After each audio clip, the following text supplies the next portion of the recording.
Good Wednesday morning. It is 5 in the morning here. I'm doing this before I leave for work because I don't think I'll have time after work today, and I want to make sure this update gets its due diligence, although that also means I'm going to be late for work. So I need to do this very quickly. Welcome to the final regular season preview. I don't know what week, week 13 recap. Week 14 preview. I am your host and commissioner for Warrenton's finest fantasy football league, Jeff Darling. And let's just go ahead and get on into it because we've got a lot of things that were crack-a-lackin' in week 13. First off, we had ChatGB Lee taking on yours truly, and telling you what, folks, after that Thursday night game, it wasn't looking good. It wasn't looking good for old Jeff. In fact, I basically assumed that I'd lost, especially on Sunday morning when I found out my starting tight end. I don't need to belabor this point. Everybody who's listening to the chat, which right now are my best friends, Sean, Greg, and Matt occasionally. Nobody else really chimes in. I feel like you guys all turned off your notifications, and every once in a while when it suits you, you'll chime in with something. But thank you, Greg and Sean and Matt, for keeping me company in there. We've grown closer this year. We have, even though our records have grown further apart, but more on that later. So I don't need to go into my tight end fiasco, but it was a fiasco, and I was ready to slam myself if I lost, but it all came down to that final 4 o'clock game, Niners, Eagles, and fly, Eagles, fly. Actually, I was grateful. I had some good points from that, but crazy game, Brandon. 131.76 to your 119.46, which was pretty wild. Kind of leaves things a little bit up in the air for the final week, but not quite. Moving on, we had Gone on Strike taking on Uncle Touchdown, a surprise, especially after last week where Sean was able to get revenge against Brandon. Matt comes out of nowhere, puts up 152 points against Sean's 105. Outperforming his projection, I think, by 45 points. Congratulations, Matt. You made all the right choices for starting folks, except for maybe DeAndre Swift. I'm curious, since that trade of Swift for Devontae Adams, I feel like I'll have to do a breakdown at the end of the regular season, but I feel like that was a pretty even trade. I know there's some outrage about it early on. Not really, subdued. We needed some drama this season. I think that trade provided it, but really hasn't proven to do all that much. Adams, kind of a bust. Swift hasn't been as great as he was back when Sean had him. So good trade, both of you. But anyways, congratulations, Matt, for taking out Uncle Touchdown, bringing me within a game of him. But again, more on that later. Up next, the Wanakee Squirrel Salads taking on Team Touchdown. And boy, I sure wish that my kids didn't make me as tired and I could have stayed up to watch that Monday night game. Or was it the Sunday night game? I think it was the Monday night game that took this one down to the wire. It was back and forth. Greg projected to win, projected to lose, projected to be close, projected to win, projected to lose, and then ultimately falling to Dan, 128.22 to 126.44. A valiant effort. Very good. The only thing you could have done better, Greg, is not start Russell Wilson. But who would have known that this kid in Cincinnati, Jacob, I think, Browning, 354 yards, 2 touchdowns for 28 points left on your bench? Youchas. But, I mean, everyone would have taken Russell Wilson over Houston instead of Cincinnati's backup quarterback against Jacksonville, who's been looking good all year. So it happens, and you lost, and that's happened a lot. Moving right along, we had Flute Master taking on the slightly above average team, and Michael, youch, not great. Jason beat you 134.88 to 69.6. I don't have a whole lot to say about the one because looking at your bench, there's nothing you did wrong except draft and build your entire team, who's turned out to all get injured, not score points, -2 for your defense, 3 points for your quarterback who went out hurt in the game. I mean, that's hard. That's hard to win when you're averaging 5 points per player. And Jason, strong outings by Jamar Chase, Puka Nakuka getting you 23. Slightly above average team is riding a 3-game win streak into the final week of the season, looking way above average at 8-5. But more on that later. That's my theme this week, Greg. Next up, Field of Dreams taking on Uncle Weasel, and if we had Michael play Carlos, that would have been a game for the ages. That would have been Michael's 69.6 to Carlos's 69.04. That would have been crazy. That would have been very crazy. As it was, it wasn't crazy. The Weasel beat Carlos 120.02 to 69.04. Yeah, and Carlos, you just had a real stinker of a game there, buddy. McLaurin getting you 0 points. Hey, what's with Washington receivers getting you 0? Sean, I harken back to the very beginning of the season when you were trying to trade me for Jahan Dotson, and I was like, reject that trade. Dotson's he's gonna be a real gem. Those Washington receivers are gonna put up huge games. Nope, they didn't. They sure didn't. And Travis Kelce lost in front of his boo, Taylor Swift. I think I was combining their names there for a second. But yeah, I mean, not so great. And meanwhile, on the Weasels team, he's getting steam. Hurts with 23. Nick Collins on Houston, 30 points. Mike Evans with 27 points. I mean, pretty wild. And yeah, Charbonnet was really the only one that you could have started that would have made your score look better. But you have Ray Rice on your team. Who's our Rice? Rashee Rice. Do you guys remember Ray Rice? That dude was a beast until the elevator. Ugh. All right. Anyways, the Weasel wins.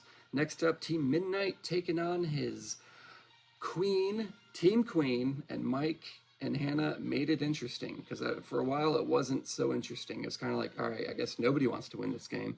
And then ultimately Mike said, you know what, men should lead the relationship. Okay, fine. I will take this game. 89.3 to him is 81.76. And guys, that's where it gets interesting. And more on that now. All right, so if we look at the standings, clinching up playoff spots, Uncle Touchdown at 10-3, Dallas Jeff Boys at 9-4, slightly above average team at 8-5. Those three in the East locked in. If we move down to the West, we've got Chat GB Lee clinched at 9-4. The Weasel clinched at 8-5. And guys, we have one playoff spot remaining. We have 3 teams sitting at 6-7. Team Touch Dan, Gone on Strike, and Field of Dreams. And wouldn't you happen to know it, all 3 teams play different people. So we have the possibility of all 3 teams losing and it coming down to a points tiebreaker. We have the possibility of all 3 teams winning and it coming down to a points tiebreaker. We also have the possibility of 1 team winning and 2 losing, and just kind of comes down to win, take care of business, and then we'll figure it out later. But we're going to take a brief pause and we're going to take a look at the matchups for those 3 teams. So if we look at the scoreboard for this final week, we've got who? Gone on Strike taking on the Dallas Jeff Boys. Right now projected me 115 to Matt's 105.3. Matt, you got to win to stay in. Or you need Team Touch Dan to lose to Chat GB Lee. Right now projected Brandon 124 to Dan's 98. The last matchup is going to be Field of Dreams taking on Team Queen. Team Queen projected 66 to Carlos's 63. So not quite the barn buster, high scoring affair there. I think there's a couple people on bye. You guys should check your lineups. But okay, so those are the 3 matchups. Dan and Matt taking on 2 of the top teams. Carlos taking on 2 of the bottom teams, 1 of the bottom teams. And if we look at the standings, so like I said, it could come down to a points tiebreaker. Right now, points scored on the year, Dan is in the lead with 1,416. Matt has 1,405. So just an 11-point scored point margin there. Meanwhile, Carlos has scored 1,239. So Carlos's really best shot is to win and have Matt and Dan lose, which is entirely possible. If it comes down to all 3 teams winning, it's going to come down most likely to who scores more between Matt and Dan. So check your lineups. You can't afford to waste a single point this week. All right, that's for the final playoff spot. It is going to be exciting. Speaking of exciting, we've got a flute stare down. Mike, Team Midnight, our 2-time defending champion, officially eliminated from both playoffs and from playing the recorder in public. You're safe, Mike, at 5-8. You're living to fight another day in the losers bracket. Well, you have a chance to win a different type of championship amongst the losers, and you've got a fairly decent shot of doing that. It comes down to the Wanakee Squirrel Salads, Team Queen, both at 4-9, and the Flute Master at 3-10. All three, and Mike, so all four of you guys officially eliminated. But Greg, don't cry. I think you're actually safe. You have scored 1,358 points this week, which means all you need to do is win, and you're fine. And also, if you lose, you're fine because you've outscored Michael by 110 points, and you've outscored Hannah by 141 points. So unless both of those teams win and you lose, and they outscore you by 150 points, you will not be playing the recorder. So set your lineup, try to win, and Greg, you'll be fine. And then it'll come down to Team Queen and the Flute Master. Michael, you have to win in order to make this exciting for everybody. If you win and Hannah loses, or Greg loses, it comes down again to the points tiebreaker. If you lose, it's over. You're playing the recorder in downtown Fredericksburg. Anyone in Virginia, we're all going to go down. We will jeer and mock you, and we will fight people off from actually giving you the $20 so that we just have, just a wonderful afternoon together. And you can't pay off your girlfriend or any other friends or family members to pay you the $20. Like, I'll know if you make it too quickly. It's going to be great. Don't worry. There might be, no pity roll. It's going to be great. Also, Hannah, I would love to see you in downtown Warrenton, maybe during a farmer's market event or something, just playing the recorder. You can have your kids next to you. That's fine. But they can't be playing either. They have to be laughing at you. That's the deal. Anyways, we can discuss the particulars after we know who actually is doing it. But coming down to those three matchups for the bottom, for the big deal, folks, it's going to be Squirrel Salads taking on the slightly above average team. Greg's projected 98 to Jason's 111. So that's looking like a loss right now, but you never know. Projections, as we know, are junk. The Weasel taking on the Flute Master. And Michael, this is your bane. This is the last person you'd want to be playing for a win it or flute situation. Right now, you're projected 104.8 to the Weasel's 105.7. Very close. And then we've already touched on this one, but Field of Dreams taking on Team Queen 66-63. So Hannah, you need to score points and you need to win. If you're only scoring 60 and you lose and Michael happens to win, it's going to be you on the streets of Warrenton playing a recorder. So guys, we've got just a fantastic final regular season game. There is something in it for every single person. Carlos fighting for a playoff spot, so you can't blow it against Hannah. Hannah fighting not to get the recorder, so there's something in it for there. Uncle Touchdown, Team Midnight. Sean's trying to lock up that top playoff spot, although you've got 100 points on me, so unless I outscore you, or the Brandon like scoring production, I think that might be the most inconsequential game of the year. But Matt playing me for a playoff spot, Dan playing Brandon for a playoff spot, Squirrel Salads playing Jason for, that one's kind of a lame one as well, but Greg doesn't want to lose and have it come down to a points tiebreaker. So, guys, it's fantastic. I'm thoroughly enjoying this season, probably because I'm making the playoffs, so apologies if you're not making the playoffs. But again, losers bracket, hopefully this has been a fun season for everybody. We're looking, this commissioner, we've got all types of ideas for next season to make this more engaging, more exciting,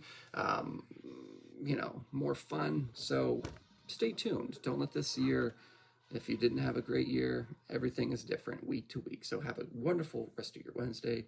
I will talk to you later.